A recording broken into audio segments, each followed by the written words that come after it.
A passagem das Escrituras para a qual eu gostaria de chamar sua atenção nesta tarde está no Evangelho de Mateus, no capítulo de número 9, nós leremos o versículo de número 20.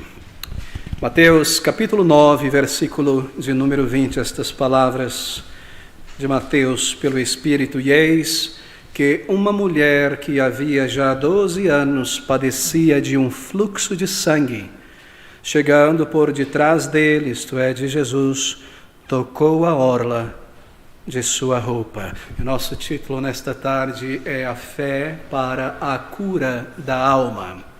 E nós chegamos a este ponto em nossas considerações no Evangelho de Mateus, tendo vindo nos últimos meses, considerando versículo por versículo a Palavra de Deus, onde agora nós encontramos a conjunção de dois milagres em uma mesma narrativa aqui. Dois milagres intercalados por Mateus. A cura de uma mulher de uma hemorragia uterina e a ressurreição de uma menina de 12 anos de vida. E cada um destes milagres do Senhor Jesus Cristo, como todos os milagres do Salvador, ilustram um aspecto da salvação, um aspecto da conversão, queridos amigos. Na verdade, há mais de 2 milagres aqui nesta narrativa. Mateus decidiu colocar apenas estes 2, mas Lucas, ele põe na ordem cronológica, certa, assim por dizer, 3 milagres. E o primeiro dos milagres é a salvação, a libertação daquele homem endemoniado. Aqueles 2 homens endemoniados, Mateus coloca em um momento diferente, porque ele tem um objetivo diferente. 3 milagres acontecendo numa sequência, Marcos e Lucas os registram.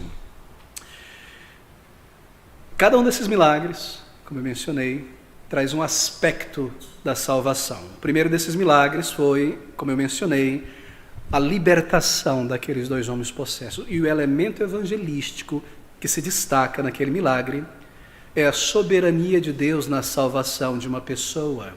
Aquele homem, aqueles 2 homens não buscaram um Salvador, não foram atrás, não desejaram, não conheciam. Cristo precisou cobrir, ou melhor, atravessar aquele lago, sabendo onde estava aquele homem, indo em direção a ele, buscando e salvando e o enviando depois para pregar o Evangelho. Esse é o que se destaca naquele milagre. O segundo milagre é a cura desta mulher com fluxo de sangue. E o que se destaca aqui é a fé dela. E o terceiro milagre é a cura, ou melhor, a ressurreição da filha de Jairo, principal daquela sinagoga. E o elemento que se destaca na cura desta menina, o aspecto que se destaca para com o Evangelho, é a intercessão daquele pai por sua filha. Em cada conversão, há intercessão. Há o poder de Deus iniciando, abrindo os olhos de alguém. E há pessoas que oram, que clamam, que intercedem diante do trono da graça pela salvação de uma alma. E nós aprendemos nesses milagres que a conversão de alguém, a ação de Deus, a intercessão do povo de Deus e a fé exercitada. E há também um elemento a mais nesse segundo milagre aqui, que é a necessidade de Deus abrir os olhos de alguém para que esta pessoa busque o Salvador. Aquela menina estava morta. O Senhor precisou trazê-la à consciência. E nós precisamos ser trazidos à consciência de nossa necessidade espiritual, de nosso pecado, de modo a buscar a Deus. Por quê? Porque a conversão é algo que acontece de maneira consciente. Conversão não é como uma cirurgia sob uma anestesia geral, em que você está muito mal, é internado, recebe uma anestesia, dorme, acorda curado ali, sarado, a cirurgia aconteceu e você não sentiu, não percebeu, não viu nada. Salvação não acontece assim. Salvação é uma cirurgia consciente, desperta. Deus abre os meus olhos. Eu sinto e percebo a minha pecaminosidade, a minha necessidade de Deus. Ele me faz ver o seu Evangelho, me dá a fé que eu necessito para o arrependimento. Eu busco de todo o coração, eu experimento o seu perdão e a nova vida. Eu sei que eu nasci de novo e que Ele me salvou. Conversão é algo consciente. E todos esses aspectos são destacados ou aparecem aqui nesses 3 milagres. E é por isso, creio eu, tenho certeza, que os evangelhos colocam esses 3 milagres nesta ordem, porque cada um destaca um aspecto. Lembre-se sempre, os milagres de Cristo, assim como as suas parábolas, são salvíficos, enunciam elementos ou aspectos da salvação. E aqui está então o segundo melhor, o segundo exatamente destes milagres. E o que se destaca aqui é a fé desta mulher, a fé dela. Bem, o que nós iremos fazer hoje é considerar esse milagre do Salvador, a cura desta mulher com o fluxo de sangue, e a mensagem evangelística contida neste milagre. E no próximo domingo, o Senhor permitindo, seguindo as nossas considerações, a ressurreição desta pequena menina de 12 anos, o Evangelho da Graça nisso. Bem, volte-se comigo então para o versículo de número 18 ao versículo de número 21. Dizendo ele, isto é, o Senhor Jesus, em sua resposta aos discípulos de João e aos fariseus dos versículos anteriores, dizendo-lhes ele estas coisas, eis que chegou um chefe, isto é, um líder da sinagoga de Cafarnaum, e o adorou, dizendo, minha filha faleceu agora mesmo, mas vem, põe-lhe a tua mão, e ela viverá. E Jesus, levantando-se, seguiu-o, ele e os seus discípulos. E eis que uma mulher que havia já 12 anos padecia de um fluxo de sangue, chegando por detrás dele, tocou a orla de sua roupa. Bem, este é um dos milagres em trânsito do Senhor Jesus Cristo, um dos seus milagres caminhando. Há milagres em trânsito e há sermões em trânsito no Novo Testamento, momentos em que no caminho pessoas vinham a Cristo e ali um milagre era realizado e a sua palavra era anunciada, a palavra do Evangelho da Graça Redentora. Assim, como outros milagres, esse aqui é um milagre notável, porque todos os milagres do Salvador foram realmente notáveis. A cura de uma mulher afligida por uma enfermidade uterina, 12 anos sangrando. Este milagre, é claro, ele retrata a cura da alma. Uma alma que está definhando, sangrando, assim por dizer, em direção à morte. Sem Cristo, sem o seu perdão, com o pecado não perdoado, nós seguimos para a condenação.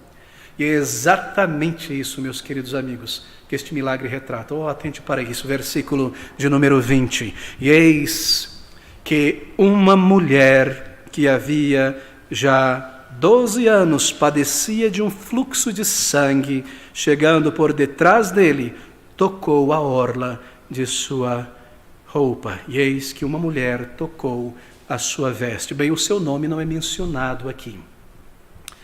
O estado físico, o estado emocional, mental desta mulher era muito triste. Por 12 anos com uma hemorragia uterina sem cessar, exausta, fraca, dores contínuas. Cada passo deveria ser tremendamente doloroso. Gasta em sua vida, gasta em sua mente, gasta em seu dinheiro, gastou tudo, nos diz, com os médicos. Marcos nos informa isso. Talvez no início fosse uma pessoa rica para ter recursos para gastar com tantos médicos. Marcos nos informa isso, que ela havia gastado muito e padecido muito na mão de muitos médicos. Abra comigo em Marcos capítulo 5, versículo 26, apenas esse detalhe aqui diante de nós. E certa mulher que havia 12 anos tinha um fluxo de sangue e que havia padecido muito com muitos médicos e despendido tudo quanto tinha, nada lhe aproveitando isso, antes indo a pior, gastou muito com médicos e havia padecido muito na mão de médicos. E que tratamentos dolorosos não deveriam ter sido esses? Oh, queridos amigos, uma medicina arcaica como a da antiguidade, tecnologia, compreensão científica arcaica, nós não podemos imaginar a dor, a humilhação que esta mulher não sofreu na mão destes médicos experimentalistas. Nós não podemos imaginar que coisas absurdas não foram feitas. Nos é dito pelos historiadores sobre o tema, historiadores da medicina, os tipos de tratamento na antiguidade para tentar lidar com hemorragias femininas, coisas absurdas, coisas horríveis, instrumentos que eram introduzidos dentro da pessoa buscando sanar, coisas absurdas e tristes. Quanta tristeza, quanta dor, perdendo todo o seu dinheiro, e médicos eram caros, como são hoje. Provavelmente rica inicialmente, gastou tudo com aqueles médicos, e agora, muito provavelmente, pobre, talvez dependendo de outras pessoas para um auxílio. E Marcos nos informa isso. Como eu mencionei, queridos amigos, para não perdermos de vista o nosso ponto aqui. A situação desta mulher física e o que o Senhor Jesus Cristo faz por ela retrata a salvação de uma alma. É isso que nos interessa aqui nesta tarde. É claro que sim. Por que outra razão isso teria sido preservado pelo Espírito nas páginas do Evangelho, senão para nos ensinar o caminho de salvação, senão para nos ensinar a nossa real necessidade da graça de Deus? A condição dela é uma ilustração muito triste, muito clara da condição espiritual de toda pessoa antes da conversão.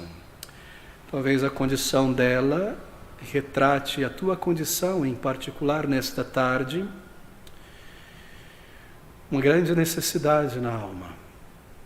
Bem, ela tinha um profundo senso de necessidade, não é claro? Há muitas pessoas, muitos homens, mulheres e jovens que um dia sentiram um profundo peso na consciência, um profundo senso de necessidade em sua alma e a partir daquele momento ficaram profundamente aflitos na consciência, aflitos no coração, em relação aos seus pecados, em relação a Deus. Oh, eu não estou perdoado de meus pecados. Eu fiz e pensei e agi desta maneira, mas ainda hoje eu sinto a culpa.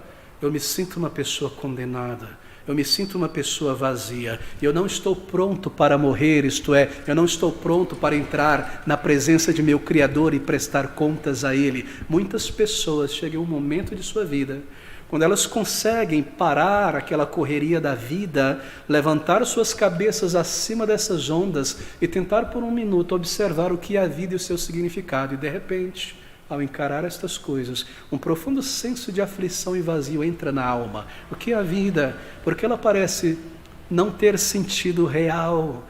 Porque eu me sinto tão estranho, às vezes bem, às vezes em paz, alegre, no dia seguinte, sem razão nenhuma eu me sinto tão vazio. E o meu pecado e a minha culpa, elas passam então a desejar conhecer o propósito da vida. E a desejar o perdão de Deus e um relacionamento com Deus, a paz de sua consciência, mas sem saber onde buscar isso. E como esta mulher, com este profundo senso de necessidade que buscou em tantos lugares, estas pessoas muitas vezes buscam paz, satisfação, sentido e propósito na vida em tantos lugares, em vários remédios. Elas conseguem às vezes se sentir bem consigo mesmas por um pouco de tempo, mas o tempo passa, elas nunca melhoram permanentemente e vão ficando pior por dentro, como esta mulher. São pessoas que tentam vários meios para aliviar uma consciência culpada do pecado. Algumas pessoas, elas se esforçam, depois que sente a culpa de seu pecado, elas se esforçam dentro de si mesmo para imaginar que pecados não existem. E esse é o remédio mais comum que alguns buscam. Eu simplesmente não quero pensar que isso seja pecado. Eu simplesmente penso que isso não ofende a Deus, eu não fiz mal a ninguém, por que Deus se importaria com isso? Elas convencem a si mesmo, e esse é um tipo de remédio que busca um escape da verdadeira cura, da verdadeira cirurgia, isto é, de encarar os meus pecados e trazer a Cristo para o perdão e a remoção da culpa. Outras pessoas dizem a si mesmas, bem, Deus não se importa. Elas imaginam às vezes que as advertências do Evangelho são sempre para outras pessoas. Há pessoas que às vezes se sentam sob o som do Evangelho, elas ouvem, entendem, mas parece que o Evangelho passa por cima delas. Elas sempre recebem a mensagem e desviam em direção a outra pessoa. Fulano precisa ouvir isso. Isso é para Beltrano. É verdade, eu vou dizer isso a certa pessoa. Isso é um subterfúgio. As pessoas às vezes nem percebem que estão fazendo isso. Pela prática, esse é um remédio que nós criamos para buscar paz na consciência. Outras pessoas, na verdade, já são mais religiosas. Elas se apegam então a certos pontos morais. E elas pensam consigo mesmo, bem, eu faço essas coisas, eu sinto que isso é desagradável a Deus, mas olha, eu nunca roubei, eu nunca matei ninguém, eu nunca traí ninguém. Elas pensam desta maneira. Eu procuro ser uma pessoa correta, apesar destas outras coisas. E você sabe que é isso. É nada mais do que nós preparando, confeccionando um remédio para curar uma consciência culpada. Outras pessoas já buscam de uma maneira diferente. Elas são despertas para a culpa na alma, para a necessidade de Deus e de perdão. E elas começam então a tentar chamar a atenção de Deus, fazendo caridade, filantropia. Se eu fizer isso e fizer isso bem, Deus vai olhar para mim. Ele vai levar em conta como eu sou um bom filho, uma boa pessoa, e Ele não vai me deixar de fora do céu. Oh, queridos amigos, isso é nada mais do que um subterfúgio. Não é o remédio, porque não é esse o remédio que Deus prescreveu. Outras pessoas tentam se convencer que esta mensagem do Evangelho é muito exigente. Isso é muito exigente, não é assim não. Deus, Ele não se importa tanto com o pecado. O importante é ser uma pessoa regrada. O importante é não ultrapassar os limites. O importante é ir à igreja. Muitos pulam, não é? De uma igreja para outra, e aqui está a técnica, elas pulam de uma igreja para outra, tentando se afastar de qualquer igreja onde sejam confrontadas com a mensagem do Evangelho, esta mensagem de arrependimento e fé. Essa também é uma técnica, essa também é uma maneira de tentar me curar, de apaziguar a consciência. Elas chegam a cansar de si mesmas. Em um momento elas se cansam de todos os seus subterfúgios. Isso às vezes acontece na meia-idade. Para alguns acontece na juventude, outros somente próximo do final da vida.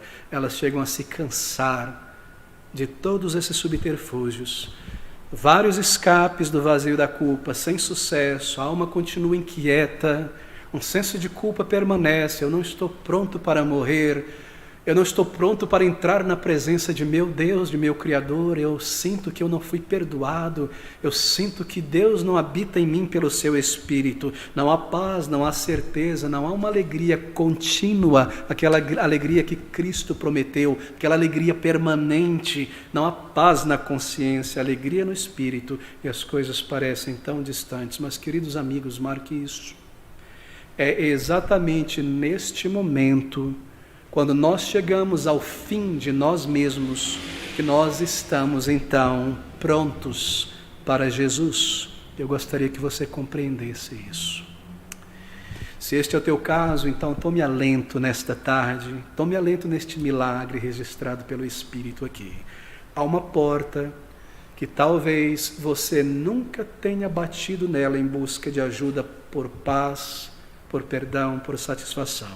Saiba nesta tarde que há um médico de almas que nunca falha, que nunca, jamais falha. Há um médico de almas que nunca manda de volta vazio e culpado aqueles que o buscam com seus pecados em suas mãos, com sua necessidade de vida e perdão. Há um que é poderoso para salvar, transformar e lhe fazer saber e sentir que você foi salvo e perdoado. Esse é o Senhor Jesus Cristo. Ele é o médico de almas. Ele veio para curar os corações quebrantados. Esse seu milagre de cura é exatamente isso. É a sua maneira de ilustrar o que Ele pode fazer por você e por mim, se simplesmente nós encaramos a nossa enfermidade espiritual e o buscamos como pessoas necessitadas, crendo que Ele pode realizar isso em nossas almas. Bem, queridos amigos, se esse é o teu caso, observe isso. Tudo iniciou com esta mulher, com a fé. O início da fé dela começou com um grande senso de necessidade. E a fé que nos leva, é claro, ao médico de almas, tem início quando nós percebemos a gravidade do estado espiritual que nós nos encontramos diante de Deus. Deve começar com um senso de necessidade espiritual. Se eu não sinto a minha necessidade de perdão e salvação, se eu não reconheço que eu sou um pecador diante de Deus, que na minha alma eu estou manchado pelos meus pecados, e que os meus méritos não podem compensar o meu pecado, porque é assim que muitos pensam, os meus méritos, a minha boa ação vai compensar os meus pecados. Mas entenda isso, uma boa ação não anula um pecado, porque Deus é justo, Ele deve julgar retamente.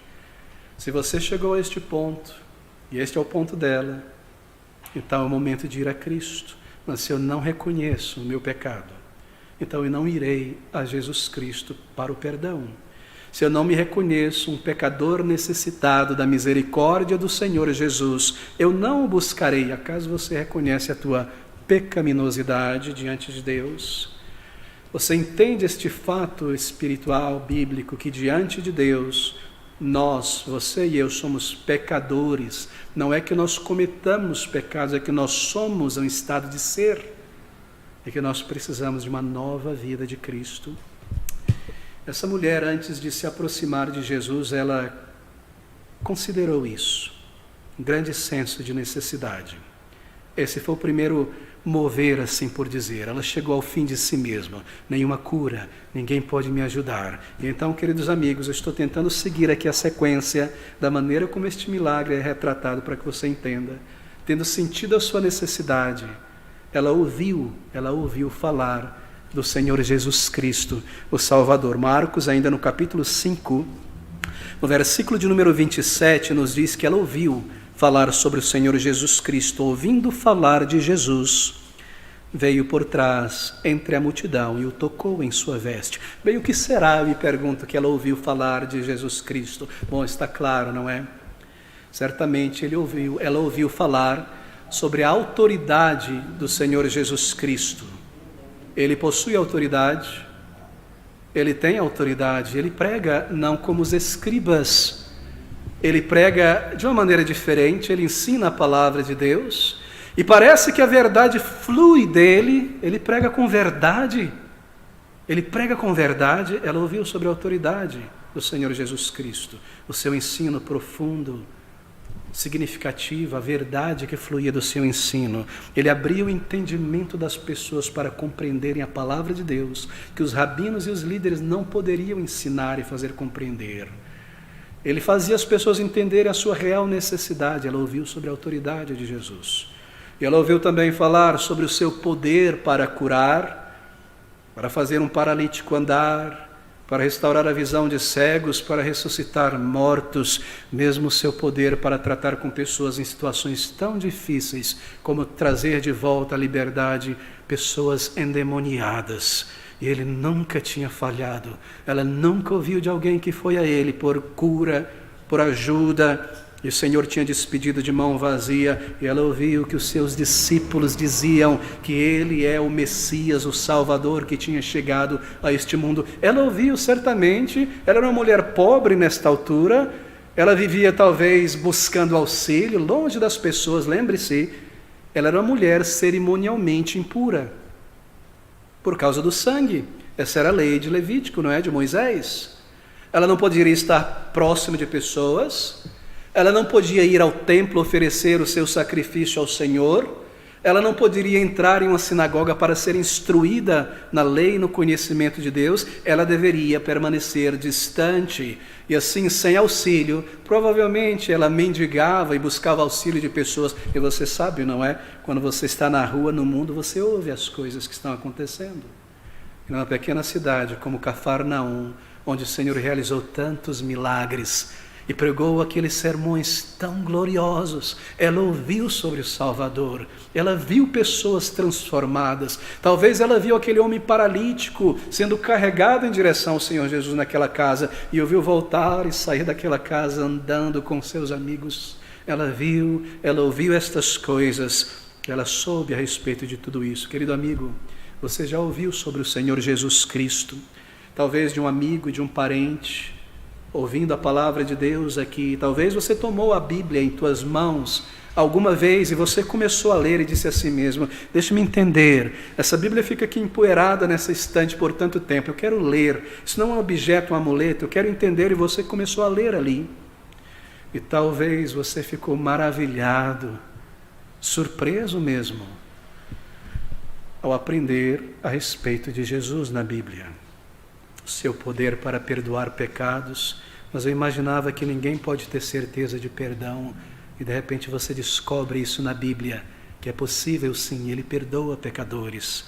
Seu poder para transformar vidas, que conhecer a Cristo é mais do que religiosidade, é ter uma nova vida. Você leu a Bíblia sobre o que ele realizou, você aprendeu no Evangelho o que ele fez, quando ele se entregou para ser crucificado. E esse, queridos amigos, esse é o ponto central de toda a mensagem do Evangelho na Bíblia. Jesus Cristo crucificado, que o Filho de Deus tenha vindo a este mundo, tomado um corpo, uma natureza humana, para sofrer, para morrer e para, morrendo, pagar no lugar de pecadores.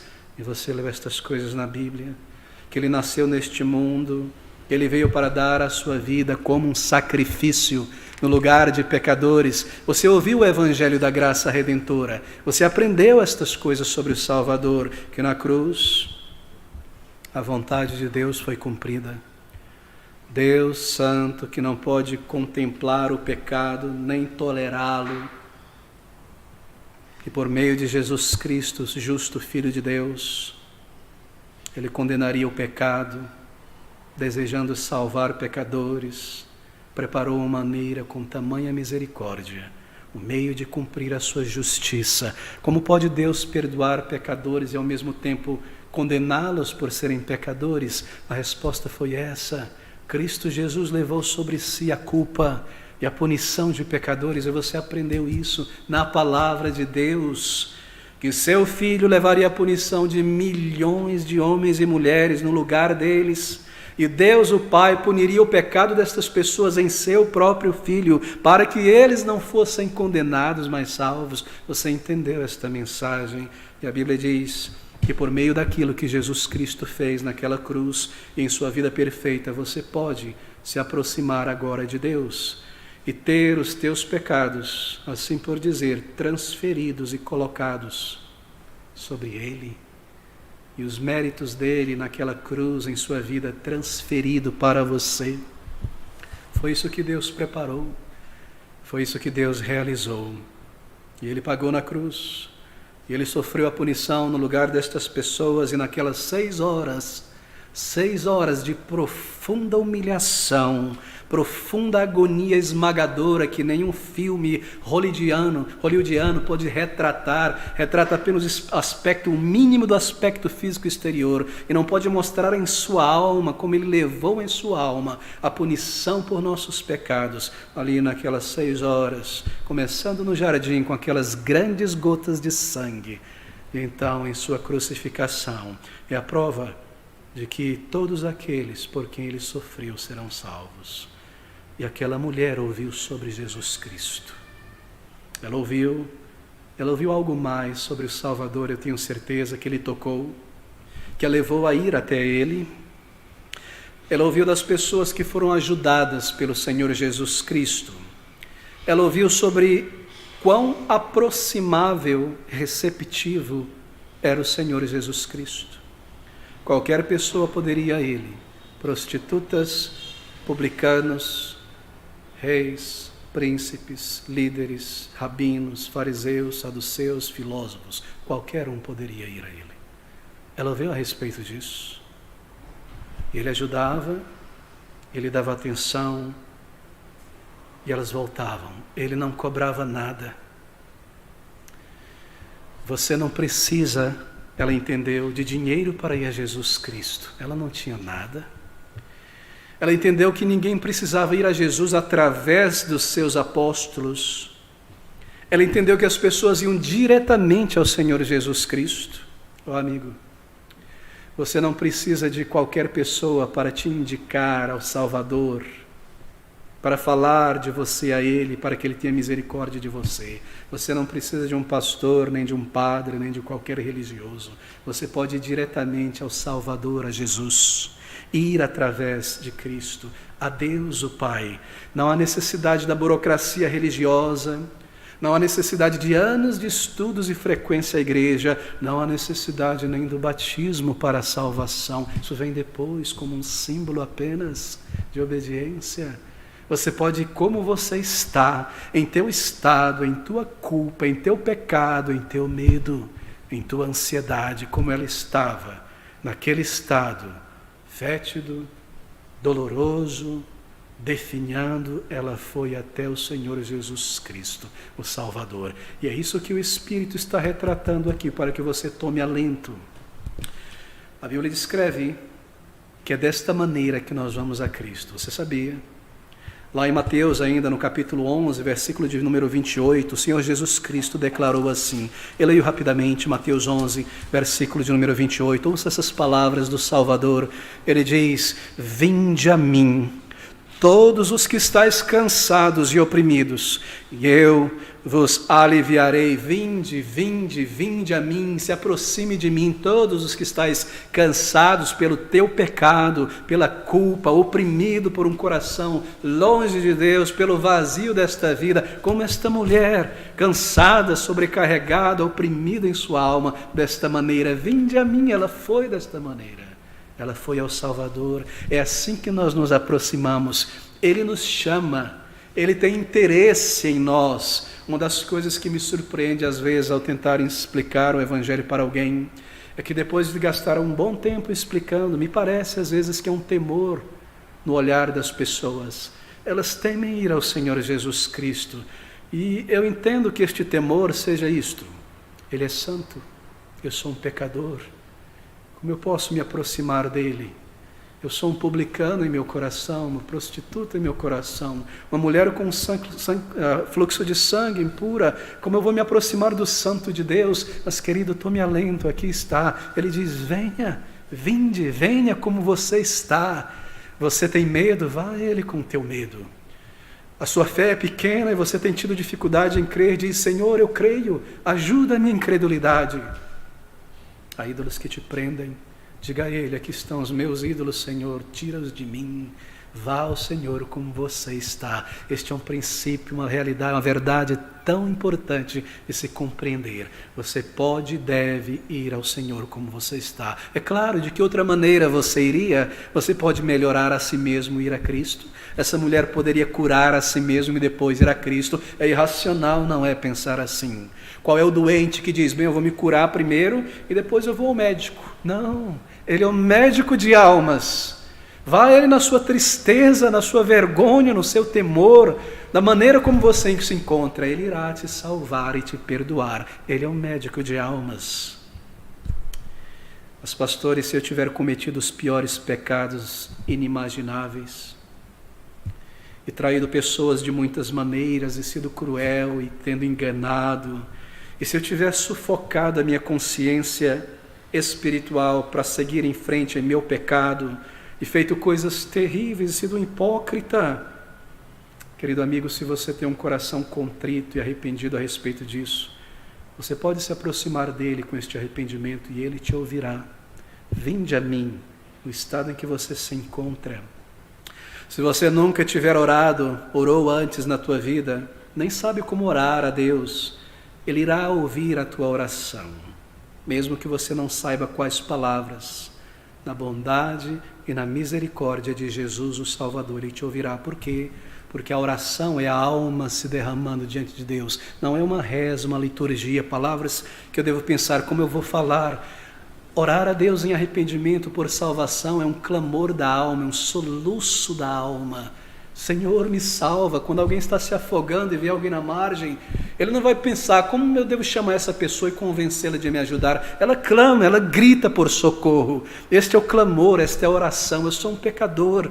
Eu sei que eu estou manchado, eu sou culpado, eu vou morrer em meus pecados e ser condenado. Senhor, me aceita, me lava, me perdoa, faz de mim um filho de Deus, me faz um teu filho, um filho teu, põe em mim o teu espírito, tira de mim o amor pelo pecado, tira de mim esta natureza horrível que eu tanto detesto, me transforma, me salva, faz de mim uma nova pessoa. Isso é um clamor da alma, isso é um soluço da alma. Eu creio que Ele é o Salvador. Eu reconheço os meus pecados, isso é fé. Eu venho a Ele, isso é fé. Porque eu creio, eu venho. Porque eu venho, eu confesso. São os dois lados, é a mesma coisa. Eu não preciso pensar como será assim assado. Você ora ao Senhor, você expressa a Ele, você se entrega e pede por nova vida. Não importa por quanto tempo você tenha sido um pecador, ou o que você tenha feito. Aquele que vier a mim, diz o Salvador, de maneira nenhuma o lançarei fora. Você pode dizer isso a Ele: Senhor, o Senhor disse que se eu vier a Ti, o Senhor não me lançaria fora. Apesar dos meus pecados e como eu sou e estou, eu creio que o Senhor irá me salvar e me perdoar. Você traz isso diante dEle. e você confessa e se derrama, diz a Ele tudo de si. É claro, você não pode trazer um inventário de teus pecados diante de Deus. Sabe como você inicia? Você inicia com aquele pecado mestre, aquele arquipecado que está ali na tua consciência latejando. Porque na maioria das vezes é assim que Cristo nos leva a Ele. Ele põe o holofote sobre 1 ou 2 pecados específicos e você começa por esses e traz tudo ao Senhor e Ele ali te ajuda a se entregar, a confessar e a crer quando você vem a Ele pelo teu pecado, para o perdão. Oh, meu querido amigo, não importa, você percebe, tudo começa com um profundo senso de necessidade. Você tem este senso em tua alma. Você ouve então sobre o Senhor, sobre a verdade da palavra de Deus que eu acabei de descrever. E você diz, eu preciso de perdão, de paz com Deus, do meu caráter transformado. Então você vai a Ele e se entrega a Ele. E você diz, Jesus pagou mesmo por mim. É maravilhoso, é difícil crer nisso, mesmo por mim. Eu vou a Ele, eu creio que o seu sangue ainda é eficaz hoje para salvar e alcançar até mesmo a mim. Essa mulher se aproximou de Jesus Cristo desta maneira, pela fé. Veja como ela fez isso. No versículo diante de nós, em Mateus ainda, capítulo 9, nós lemos que ela foi, versículo 21, porque dizia consigo mesmo, não é maravilhoso? Porque dizia consigo mesmo, se eu tão somente tocar na sua roupa, ficarei são. É assim que você vai a Cristo, é isso que ele está ensinando aqui.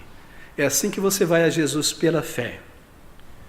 Quando Satanás insinuar em tua mente, em teus ouvidos, o que você está fazendo buscando a Deus? Volta para os teus prazeres, não perde tempo com essas coisas. Você diz a si mesmo, eu necessito de salvação. Eu sou um homem, eu sou uma mulher condenada por Deus. Eu preciso ser liberto, eu preciso de paz e certeza de vida eterna.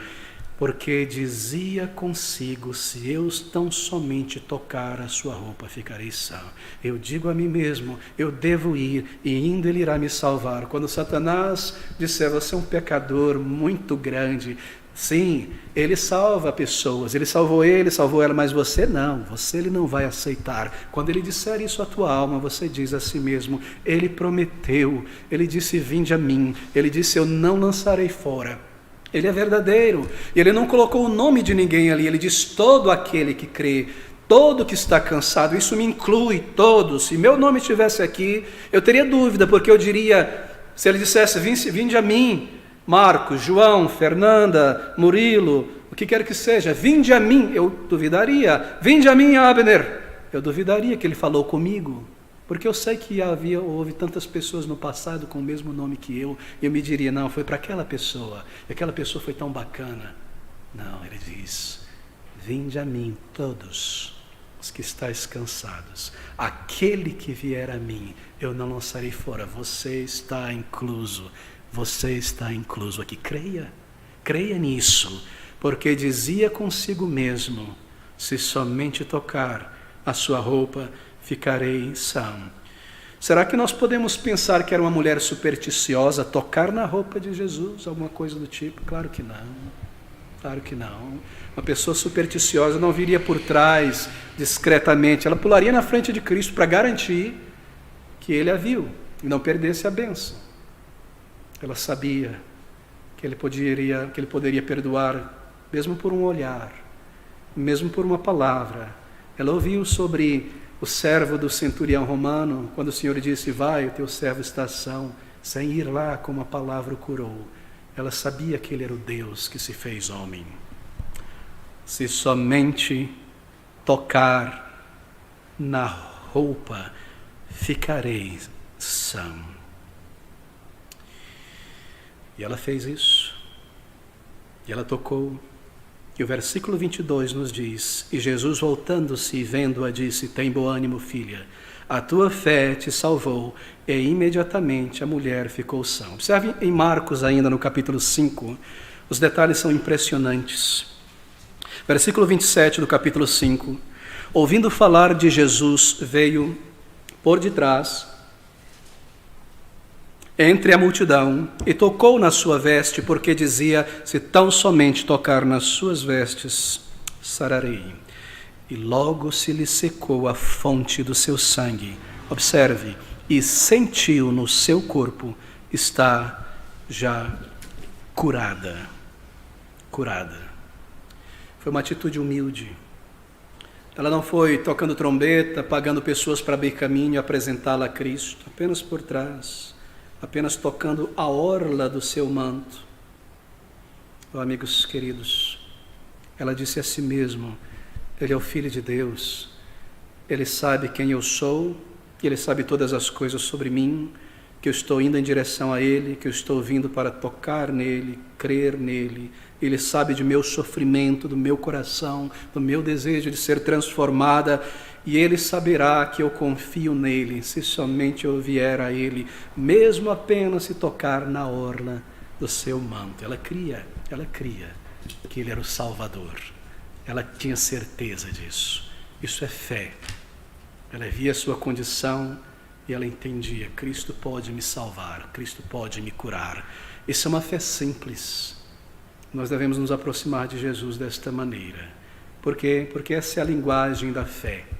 Essa é a linguagem da fé que se dirige a Jesus para a salvação. Senhor, Tu me vê, Tu sabe tudo sobre mim. Quão tolo eu fui imaginar que eu pequei e o Senhor não viu nada. Eu venho, Senhor, mesmo temendo, mesmo comovido, mesmo perplexo, Tu sabes o desejo do meu coração de ser perdoado. É assim que a fé toca Jesus. Como quem estende a mão em direção a Ele, você estende a tua oração em direção a Ele.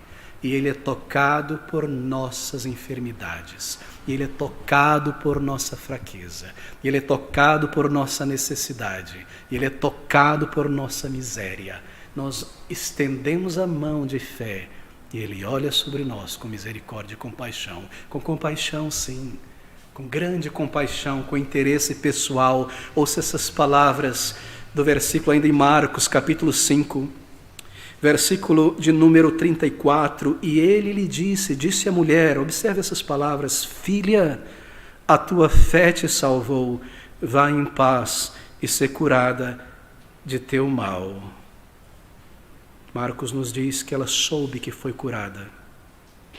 Filha, que palavras tão belas, o interesse de Cristo que vê a nossa miséria. Ela foi curada, ela sentiu imediatamente. Imagine aquela mulher, é difícil de escrever, não é? Deixe-me ler esse versículo novamente. Versículo 29, logo se lhe secou a fonte do seu sangue, sentiu no seu corpo e já está curada daquele mal. Eu não sei como ela sentiu isso, mas ela sentiu. Ela sentiu novo vigor, o sangue sendo estancado, o vigor retornando. Ela sentiu algo em seu corpo, ela soube que ela foi curada. Um novo vigor, uma nova força, uma nova esperança, um novo propósito, a alegria de voltar à sociedade, a alegria de ser refeita, de ser purificada. Certamente ela se uniu ao número dos discípulos, não tenho dúvida disso. E queridos amigos, você vai ao Senhor Jesus Cristo em teu temor, você vai ao Salvador buscando o perdão e a nova vida. É maravilhoso, deixe-me lhe dizer isso. Quando nós nos aproximamos de Cristo, que pesa em nossa mente a nossa culpa e pecado vazio. Você vai a Ele para o perdão de pecados. E sabe o que acontece? Você é perdoado de teus pecados, você é perdoada e também é transformado. O vazio da alma é preenchido. A culpa é removida. Uma alegria que eu não consigo descrever com palavras, infunde a tua alma, você quase pode tocá-la. E você sabe que Ele te aceitou, que Ele aceitou o teu arrependimento, que Ele te perdoou, que teu nome está no livro da vida e que você agora é filha, filho.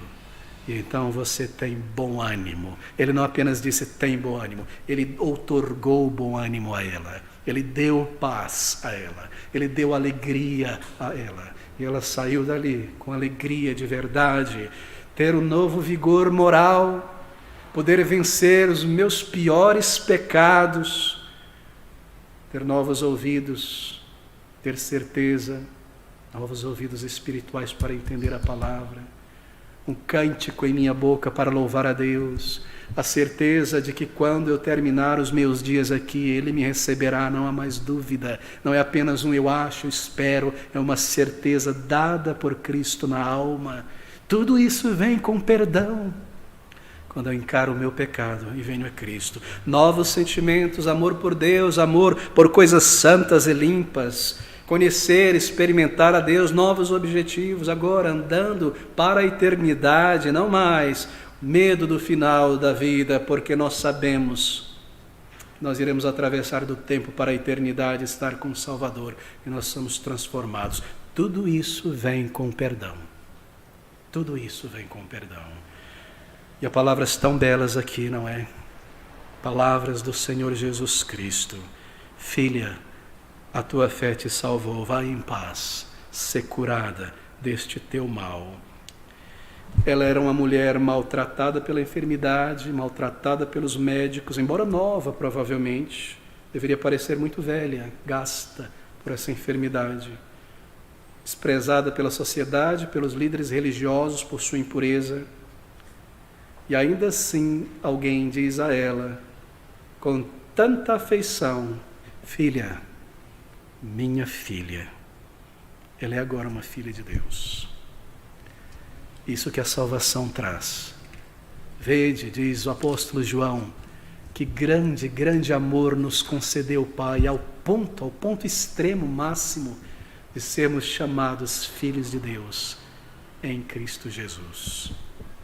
Deixe-me terminar aqui. Um senso de profunda necessidade levou aquela mulher a Jesus Cristo para o perdão. Você sente a tua necessidade, você deve ir. Peça a Deus que te faça sentir novamente. Se a prática do pecado, o brincar com a consciência cauterizou isto, peça a Ele. Talvez você um dia sentiu, talvez você um dia percebeu, mas você suprimiu a consciência. Peça ao Senhor novamente. Ela ouviu sobre o Salvador, você tem ouvido sobre Ele hoje, sobre isso em particular, que Ele está pronto a te receber no estado em que você se encontra. Ela creu e ela expressou a sua fé.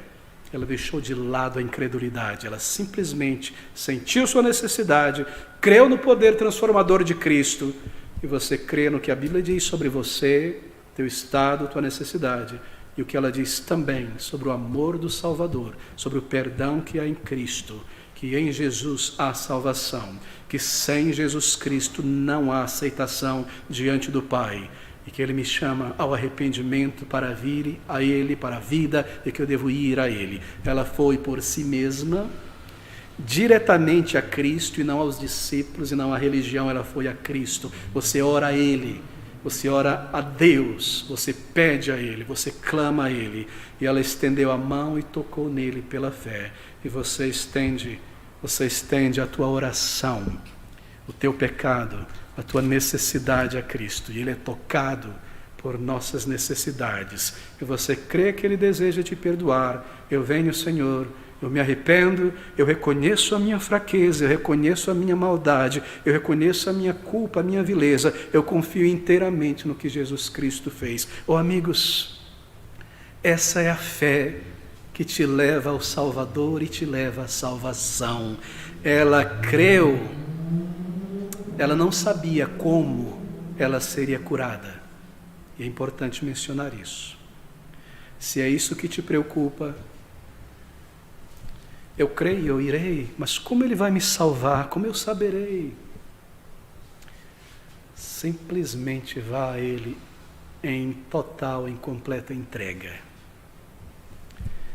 E deixe com Ele o salvar você e o te dar certeza de vida eterna. Porque quando Ele te salva, você saberá que a tua alma foi salva e que Ele te transformou. Que você é agora uma filha, um filho de Deus. Vá a Jesus, creia nele, entregue-se a Ele. Faça isso, meu querido amigo. Faça isso ainda hoje, de todo o coração. Deseje ouvir essas palavras do Salvador. Meu filho, minha filha, este é o meu filho amado, esta é a minha filha amada. Oh, ouvir isso de Cristo no coração. É tudo o que nós precisamos. Pode o mundo desmoronar, Satanás operar, ouvir estas palavras de segurança, de garantia e de certeza. Meu filho, minha filha, na conversão, na salvação. Vamos orar juntos. Bendito e eterno Deus, Pai de misericórdias, ó Senhor, muito obrigado por ter enviado o Salvador a este mundo. Muito obrigado por tua palavra, a Bíblia, que nos informa estas coisas. O mundo e Satanás e o nosso pecado e amor por ele deseja ocultar, abafar, esconder esta verdade. Assim, quantos se surpreendem ao descobrirem estas coisas na tua palavra, que este caminho de salvação está aberto, franco e gratuito, e foi pago por Cristo Jesus a todo e qualquer pecador que o buscar para a salvação. Imprime estas verdades no tecido da nossa alma e não nos dê descanso até encontrarmos descanso em Jesus Cristo Salvador. É o que nós te rogamos em nome dele e para o teu louvor. Amém.